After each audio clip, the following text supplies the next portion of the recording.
그리스도인들이 간절히 사모하는 것 가운데 하나가 성령으로 충만하는 겁니다.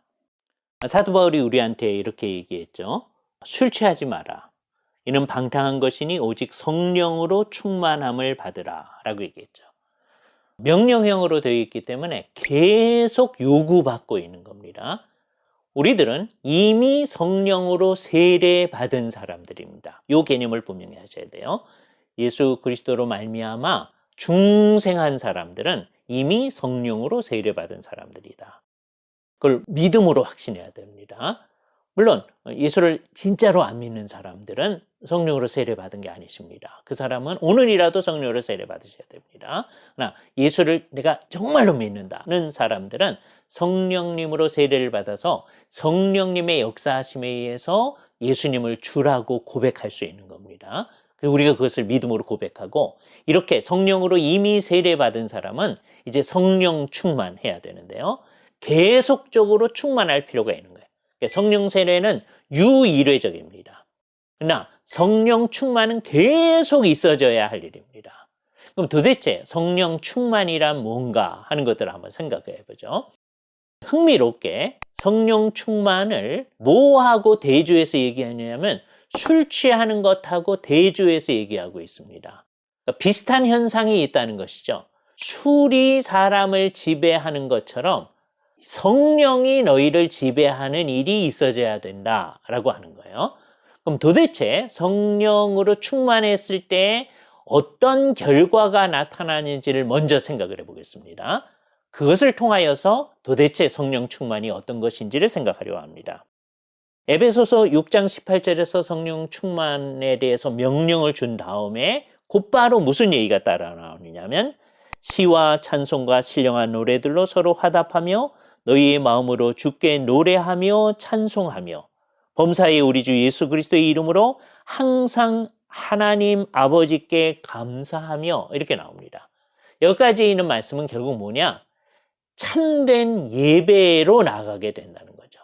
그러니까 성령 충만의 첫 번째 열매, 결과는 뭐냐? 참된 예배이다 라고 하는 거예요. 그러니까 성령 충만하지 않으면 참된 예배가 있을 수 없다라고 하는 겁니다. 공동체 전체가 성령으로 충만해야 되고, 한 사람 한 사람 지체들이 다 성령으로 충만해야지만 우리가 참된 경배를 해 나갈 수 있다라고 하는 것입니다. 그래 놓고서는 뭐라고 얘기하시냐면, 그리스도를 경외함으로 피차 복종하라라고 하는 굉장히 수준 높은 주문을 하고 있습니다.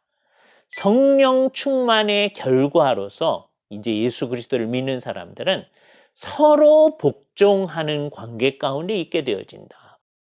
이건 이상한 개념입니다. 이 세상에는 다른 사람들을 우리에게 복종시키려고 하는 움직임이 있는 거죠. 늘 그런 겁니다. 다른 사람보다 우위를 차지하려고 하고, 다른 사람들을 지배하려고 하고, 이 세상을 지배하는 질서가 그런 겁니다. 우리가 매우 중요한 거다라는 생각을 가지고 있는 거죠. 그런데 이제 이것에 대해서 성경은 뭐라고 얘기하느냐? 성경이 얘기하는 핵심은 뭐냐? 성령이 충만하게 되면 그런 모든 지체들은 서로가 서로에게 복종하게 된다는 것이죠. 그래서 6장에 가면 그 구체적인 예를 들기 시작합니다. 종과 주인의 관계가 서로가 서로에게 복종하는 관계가 되어진다. 남편과 아내의 관계가 서로가 서로에게 복종하는 관계가 되어진다. 부모와 자녀와의 관계가 부모 자녀의 특징이 있지만 결국은 부모도 자녀를 잘 살피는 거죠. 저들을 분노하지 않게 해야 되는 거죠. 그래서 결국은 서로가 서로를 복종하는 결과가 있게 되어진다는 구체적인 예들을 들고 있는 거예요. 그래서 이 세상에서 그 세 가지 이외의 다른 예들도 우리는 이 원칙에 따라 생각해야 됩니다. 성령님이 충만하면 서로가 서로에게 대해서 복종하는 관계 가운데 있게 되어진다. 그러니까 결과적으로 보면 참된 경배가 주 앞에 드려질 뿐만 아니라 서로 복종하는 새로운 관계성 안으로 들어가는 것이죠. 우리의 사람과 사람 사이의 관계가 건전해지는 겁니다. 그러니까 모든 사람에 관한 관계가 참으로 인격적인 관계로 나타나게 되겠죠. 다른 사람을 나보다 더 낮게 여기고 그 사람을 존중하게 되고 그 사람이 하나님 앞에서 더 옳은 사람이 되도록 하는 일을 위해서 저 사람들을 위해서 힘써주는 일을 하는 결과가 나타날 때 그게 성령 충만하다는 것입니다. 도대체 어떻게 해야 이런 성령 충만이 우리에게 있을 수 있느냐라고 했을 때 예수님께서 이게 거룩하게 되는 것과 연결이 되는 거거든요. 그래서 예수님께서 늘 뭐라고 그러셨냐면 저들을 진리로 거룩하게 하옵소서. 아버지의 말씀은 진리니이다 라고 얘기하셨어요. 아버지의 말씀, 성경의 말씀이 진리인데 진리로 거룩해지는 것이죠. 그러니까 성령 충만해지는 것도 결국은 하나님의 말씀이 우리 가운데 충만할 때 그게 이루어질 수 있는 것입니다. 그래서 옛날서부터 성령 충만은 말씀 충만이다라는 말을 했는데 그게 매우 옳은 얘기인 것이죠. 하나님이 의도하신 대로 말씀의 의미를 깊이 있게 알게 되어지는 일, 성령님에 의해서 되어지는 일이거든요. 그래서 그것은 앞뒤를 따지기가 어려운 거예요. 성령님에 의해서 성경 말씀을 잘 알게 되어집니다.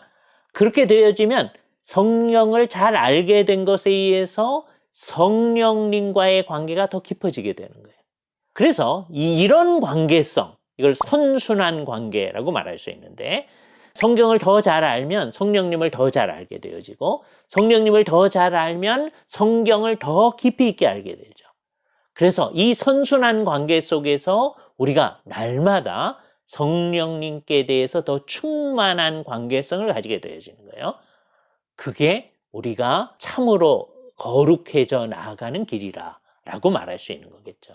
이것이 없이는 우리는 그 누구도 주님을 배울 수 없을 것입니다. 그러니까 날마다 말씀에 충만하여서 성령님께 충만하여서 성령님과 깊이 있게 교제하면서 성령님의 인도하심을 받아 나아가는 그 모습을 드러내게 되는 거죠. 그 결과가 참된 경배요, 참된 인간관계, 사회적 관계라고 하는 것을 우리는 성경을 통해서 확인할 수 있었습니다.